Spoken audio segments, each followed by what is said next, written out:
చింతకాయ తొక్కు తయారీ విధానం చూద్దామండి.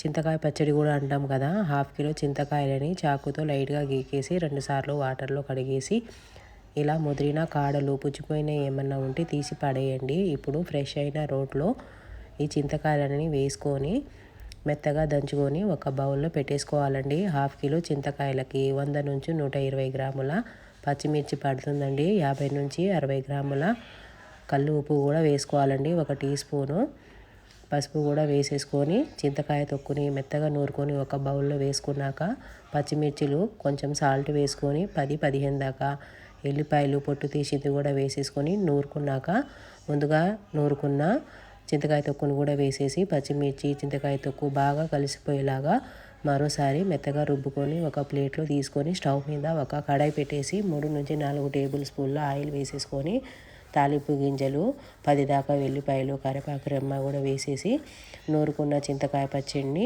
బాగా కలిపేసి చల్లారినాక ఒక స్టోరేజ్ డబ్బాలో వేసుకోండి. ఇలా డబ్బాల్లో వేసుకున్నాక 3వ రోజు చింతకాయ పచ్చడి బాగా పండిపోతుందండి. ఆయిల్ తక్కువ అయితే పైనుంచి ఆయిల్ కూడా వేసుకోవచ్చు. అంతే అండి, టేస్టీ అయిన చింతకాయ పచ్చడి రెడీ.